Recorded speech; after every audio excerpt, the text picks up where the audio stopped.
Hi, I'm Michael LaFosse from the Origami Do Studio, and here's a simple rhinoceros that I designed. Simple in shape and detail, but it has eyes, ears, a horn, just a single horn, that's okay, tail at the end. Let's learn how to fold this origami rhinoceros. Begin with the white side up if using standard two-sided origami paper. Fold in half edge to edge.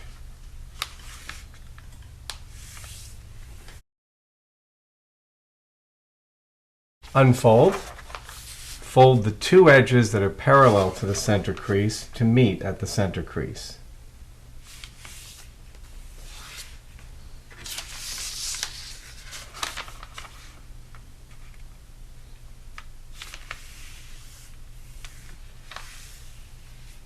Take one of the corners of the rectangle, it doesn't matter which one, and fold it to align edgewise with the split.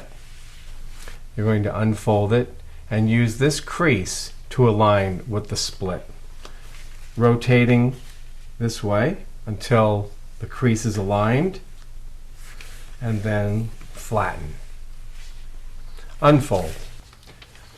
Open the paper, and we're going to move these layers beginning with this valley crease to bring the bottommost layer in, then the next crease that folds a new layer on top, and then this final crease, and this is an inside reverse folded flap.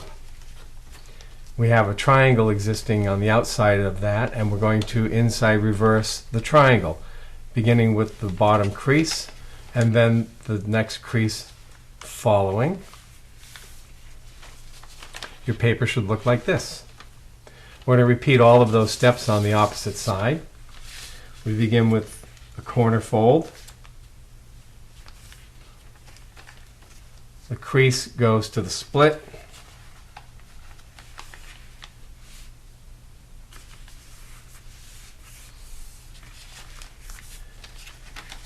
And now we reorganize the layers using the creases.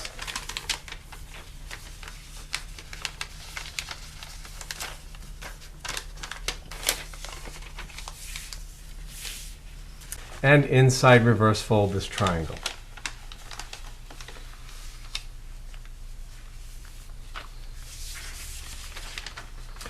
Notice the split is still on top. Turn the paper over to the other side, and there's a crease. Here we have two obtuse angles. We're going to put a valley fold straight across by bringing the bottom portion up, keeping the center aligned, and fold across the corners. Unfold. Here's a horizontal valley crease. Take the bottom edge and fold it to the crease.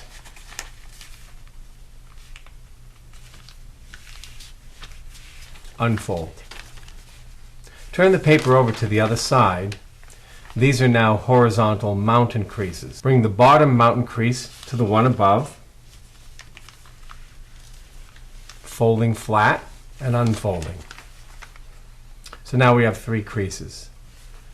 Take the bottom mountain crease and fold it to the center crease. Rotate the paper. Take the new bottom mountain fold and fold it to meet with the other. Like this. Turn the paper over to the other side. Notice our horizontal center crease. That will be our target. One at a time, take these four corners of the rectangle and fold them in edgewise to align with the horizontal crease. Make good sharp creases here.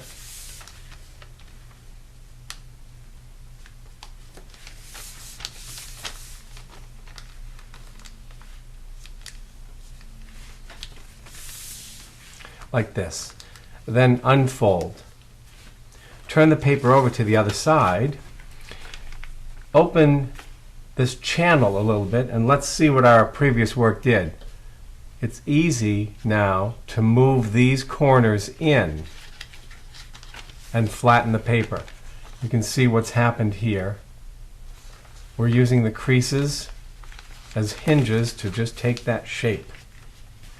Turn the paper over to the other side. Your paper will look like this. One at a time, inside reverse fold these four corners so that they point perpendicular to their current positions. It would look like this. Lift a layer, move the corner, folding it in half as a mountain. Find the foldable limit in here, bending and pushing this way, and then flatten the paper. The one below looks like this, and flatten. We'll do the same thing to the other two.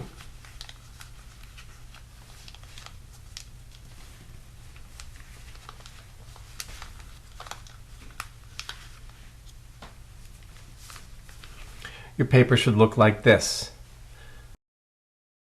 Fold these two flaps, one on the right and one on the left, as far as they will go in flat. Notice this horizontal folded edge. We'll use this as a guide for our next folds. Take a bottom corner and fold it in so that the corner comes right up to the level of that folded edge, and a square corner formed here. Nice sharp crease. Same thing on the other side.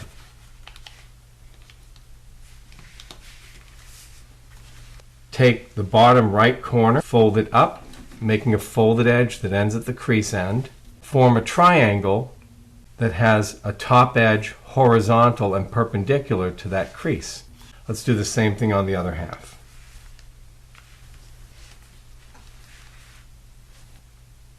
Your paper should look like this. Turn the paper over to the other side. We're going to install a helping pre-crease across these two bottom left and right corners.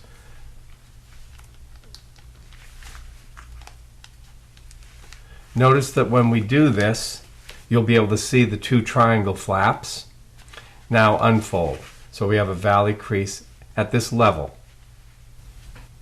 Next, we'll work on the area at the top of the paper for the head. One at a time, fold these side corners in toward the center with restrictions down here, making a folded edge that's parallel to the vertical split. Let's copy that on the other half. If you want to be sure that these shapes are symmetrical, you can take a moment to mount and fold the paper in half in that area to see that the folded edges have the same position. Unfold, and inside reverse fold those triangular shapes, following the creases, pushing the layer in, and flatten.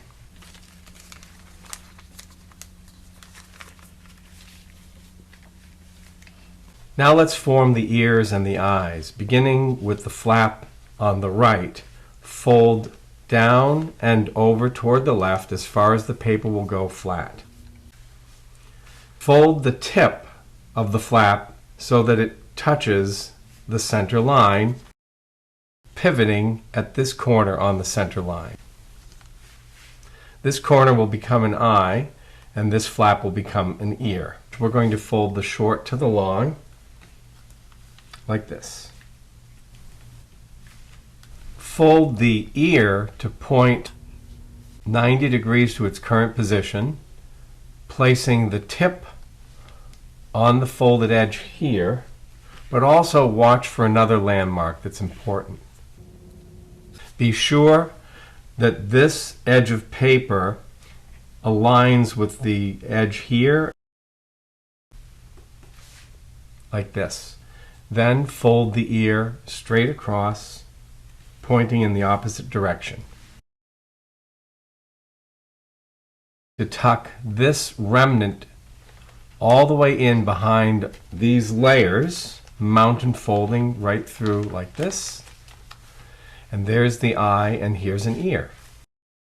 You can return the ear over to the side to which it belongs, and we'll produce the same set of folds on the other side, beginning with the flap coming over as far as it will go flat. The tip of the paper gets folded to align with the split, pivoting at this corner for the eye.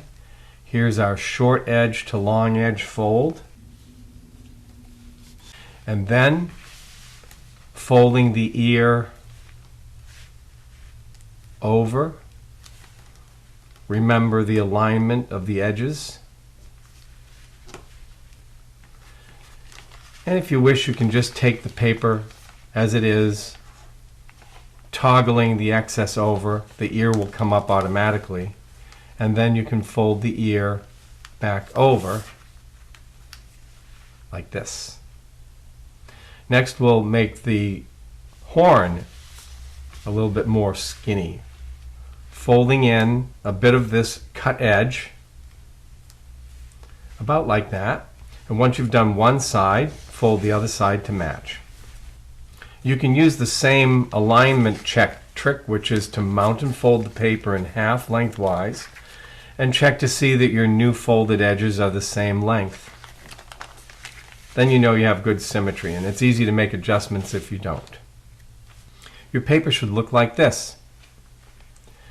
We can take a portion of the horn and fold it back, not quite all the way to where the eye corners are, which are here.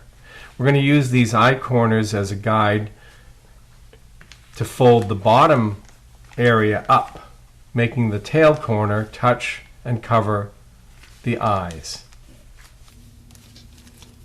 Now you can flip the paper this way and take the topmost area and fold it to point forward. You could go as far as these corners here, but I like to be just a little bit forward of those.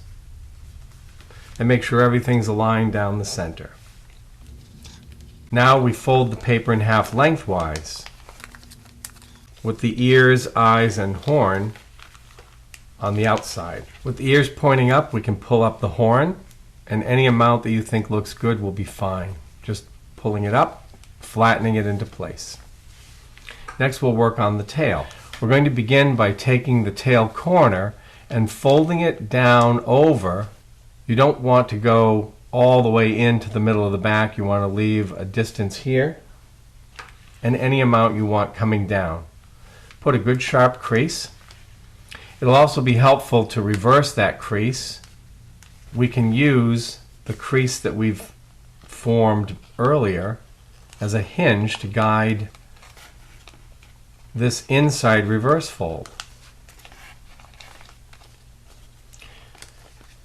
So I've reversed this crease. I've made a mountain from this intersection to the end of the tail.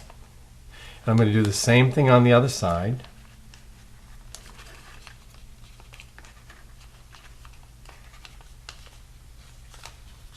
Like this. And then it's easy to inside reverse fold this corner by valley folding the tail in half lengthwise right through the middle. And there we have the back end complete with the tail and the final shape of the rump. Here we have a crimp at the front of the body connecting to the neck. We're going to use that crimp, pulling up the paper, swiveling it, pivoting at the back, and going as far as it will move flat to the corner here. Of course, the same thing needs to happen on the other side. So make sure both sides are moving and then flatten the paper. You're going to feel a thickness in this area at the base of the neck, and that's caused by this fold in the previous work. What we're about to do has to be done a little bit away from there, just for clearance. We're going to do some pre-creases by bending the neck down and aligning these folded edges together. Then we can take the neck, bending it down. You can find that level, that looks good, and sharpen the paper so that it stays. Now you can see how one-sided the layering is, so we're going to fix that by making a true crimp. We're going to open the layers. This front side that we've been working on is bending the correct way, but the creases on the other side need to be reversed. So what's now a valley needs to become a mountain. You can take a moment to just do that. And what was a mountain here is reversed to become a valley. And now your crimp layers are symmetrical, and you can resharpen the shape. And here is your origami rhinoceros, which will stand up just fine. We hope you enjoyed this project. Thanks for watching.